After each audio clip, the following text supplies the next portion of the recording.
Tama kayo. Hindi po namin tungkulin yung magbigay po kami ng ayuda. Oho. Meron pong nangyayari na ganyan kung ipadadaan sa amin yon.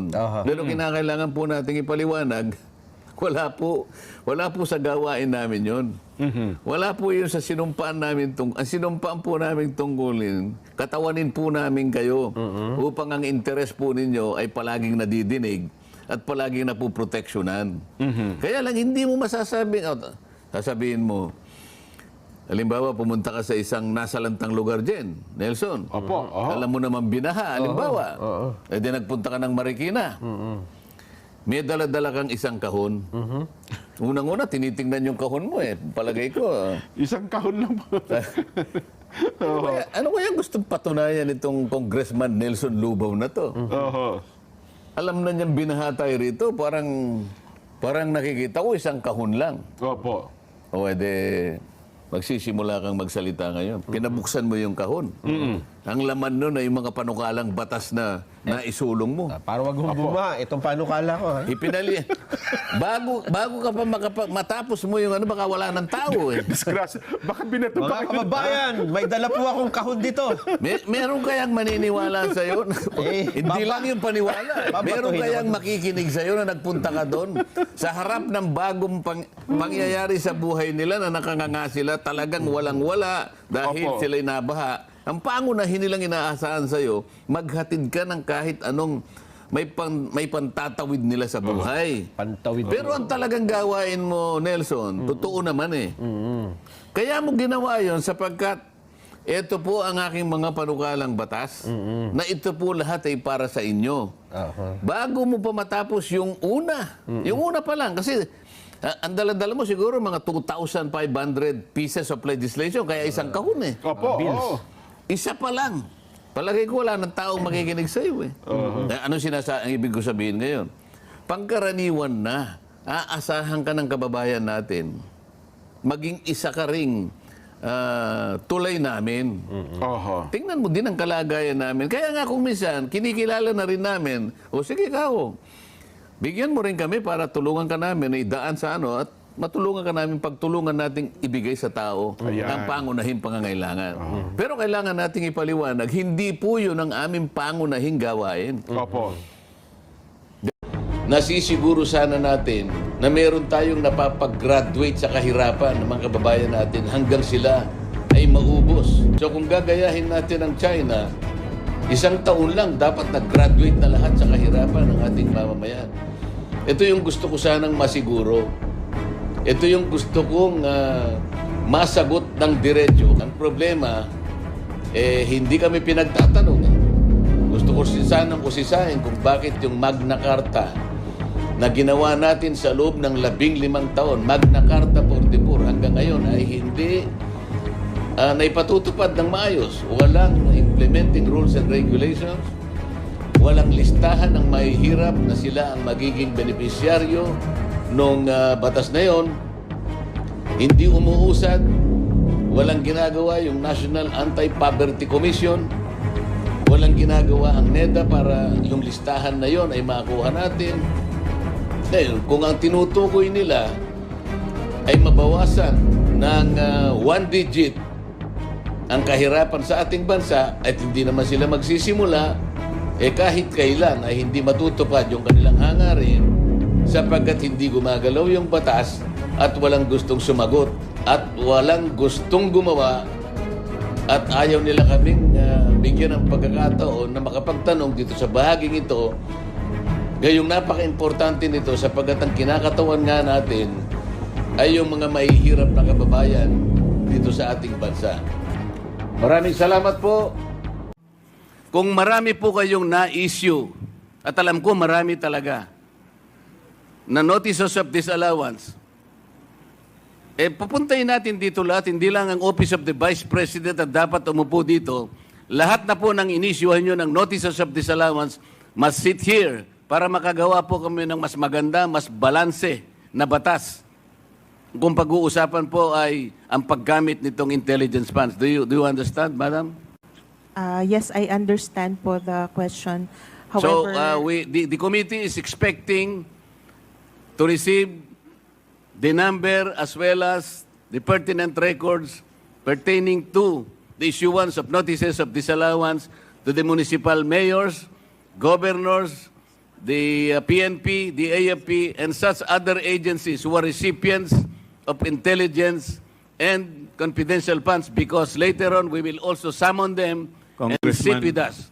Effort ng mga mambabatas. Inilalaban ko sana, pero sinasabi ko sa iyo, napakahirap lumaban sapagkat marami kang kalaban. Pero mayroong nakalagay sa batas na kapag ka halimbawa yung aggregate o pinagsama-samang consumption halimbawa sa isang subdivision, umabot ka ng 500 kilowatt, pwede ka nang kumawala doon sa captive market ng Meralco. Ang tawag sa iyo ay contestable market. Pag naging contestable market ka, pwede ka ngayong humingi ng retailer mo other than Meralco. May mag-o-offer sa iyo mas mababa. Halimbawa, sa subdivision Okay, mo, sige. RTR, Paano? nakita mo na 690 na pala yung total na consumption ng subdivision natin. Pwede tayo ngayon kumawala sa Meralco. Pwede pala.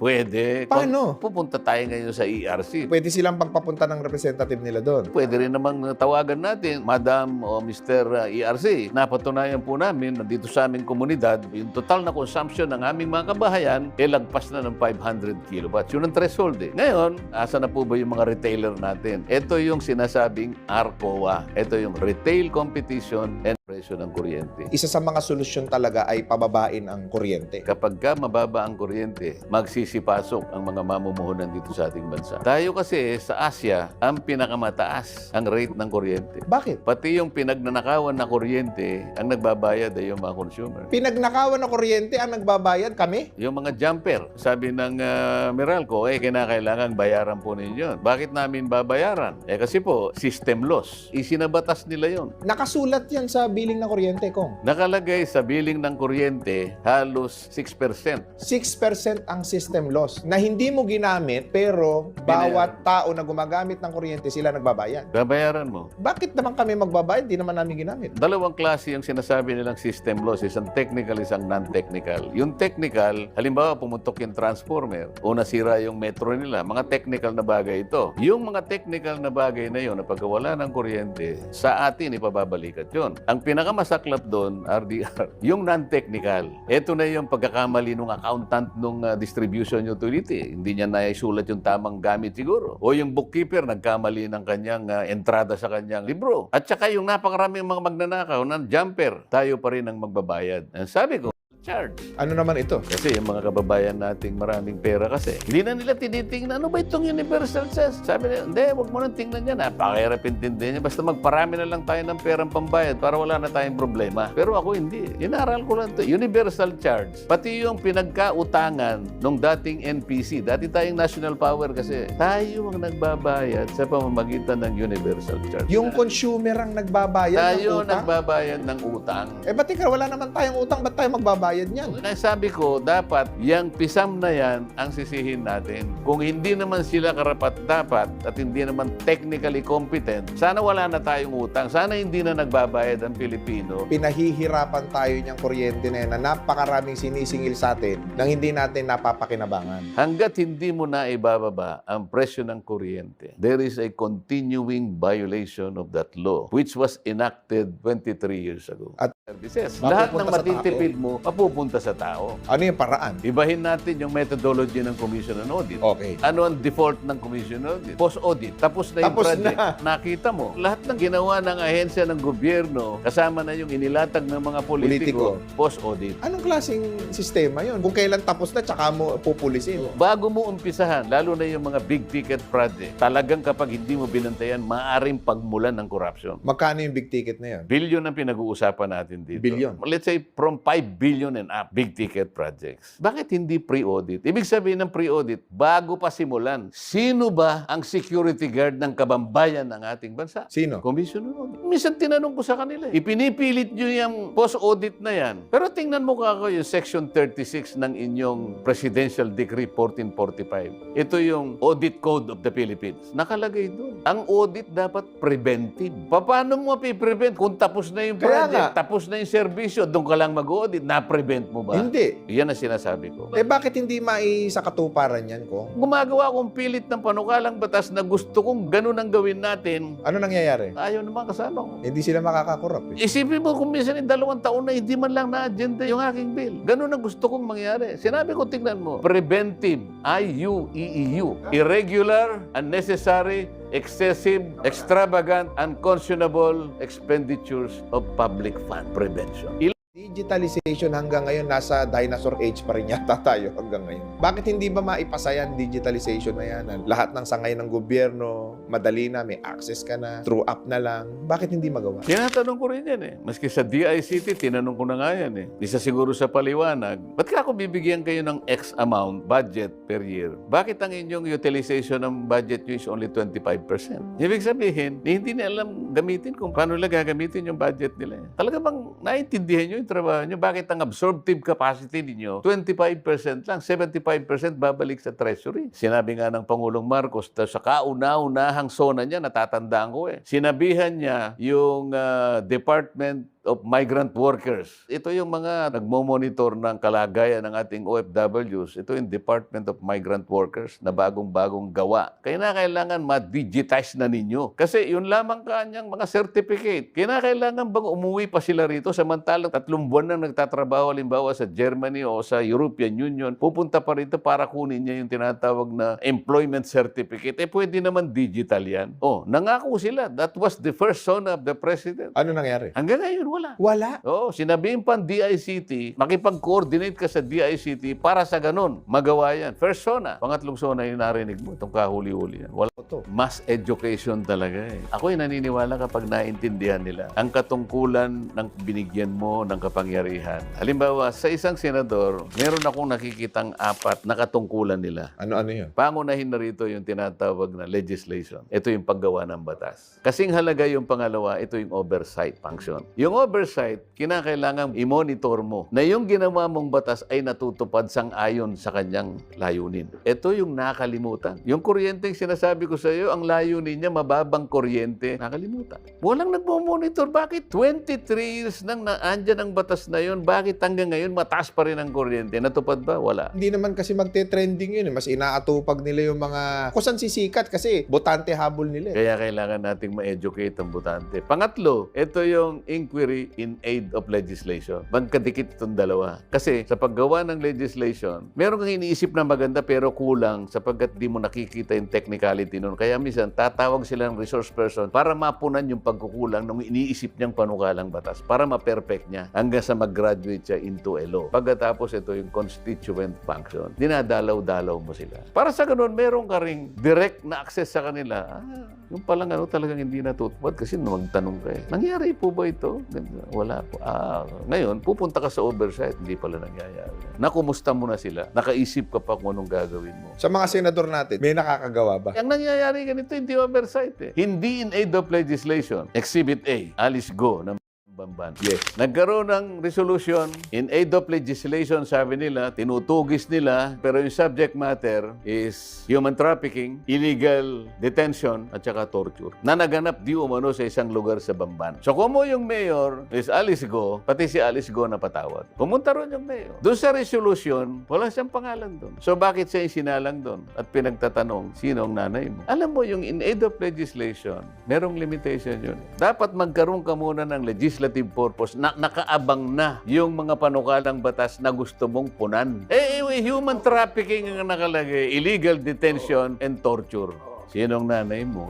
Asan ang connection? Nasaan ang in aid of legislation doon? Wala doon eh. Because wala ka pang nailagay, hindi mo lang naiporma. Sana man lang doon sa pagsasalita niya, ito po yung mga panukalang batas, pero nakalinya doon, in aid of legislation in order to strengthen PAGCOR. Nasaan si Alice Go? Mas marami tayong problemang mas malalaki. Bakit niya nang inaatupag hindi yung kuryente? Yun ang sinasabi ko nga sa iyo. Ginagamit nila yung investigation in aid of legislation, pero walang legislative purpose. Pag walang legislative purpose, wala kang limitasyon. Oo. Kahit ano doon, itatanong mo, wala kang direksyon eh. Naging korte na nga eh. Sabi ng Korte Suprema, Congress is not a national prosecution service. Congress is not a court. O bakit ganyan ang ginagawa niya? O kagaya ng sinabi mo kanina, nakikita ng mga tao. Naging entertainment and so on and so forth. Yun kasi ang hilig. Bumababa ang presyo ng pagkain. Ay, hindi. Bakit hindi mo padali sa piskal? Hindi natin kinakampihan si Alice Go. Kung ano man ang kanyang nilabag na tuntunin mga batas, nandyan ang NBI, nandyan ang CIDG. Imbestigahan ninyo, bahala na kayo. I-file ninyo sa korte. Kami ay Kongreso. Ang daming aatupagin sa bansa natin, kung Ang dami nga atupagin. Isip-isipin mo, sabi ko nga sa umulan ng 30 minutes. Sa Kainta, yung mga sasakyan nila, ipaparada nila sa matataas na lugar na. Sapagkat yung Ondoy talaga naging traumatic na experience sa amin yun. Itong Karina, tingnan mo na naman ang yan. Ano ba nangyari sa flood control? Bakit ba ganyan nangyari? Hindi kasi entertainment yan eh. Hindi entertainment yan. Oo. Kasi maraming masasangkot dun eh. Bakit natin iimbestigahan ang sarili na? Senate Entertainment, Congress Entertainment yan. Sabi ko nga sa'yo, ang pinakapangunahin yung oversight. Tingnan mo yung agriculture na lang. Napakarami naming mga batas na nagawa na napabayaan sapagkat yung pagpapatupad kinalimutan. Halimbawa, merong isang batas na merong guaranteed price sa palay. O ngayon, kung magkano lang bibilin ng NFA. Sabi nung isang batas, kailangan yung mga ginagamit na mga mechanized equipment dito na lang sa bansa natin nagagawa na dapat. Local na lang. Meron tayong isang magandang batas. Dapat meron tayong pinagtatamnan na sukat ng mga lupa na dedicated lang sa pagtatanim. Kahit anong mangyari. Hindi pa pwedeng tayuan ng kahit ano. Hindi pwedeng gawing subdivision. Hindi pwedeng gawin ng golf course. Hindi pwedeng tayuan ng kung ano-ano. Kamakailan, may mga nakikita akong mga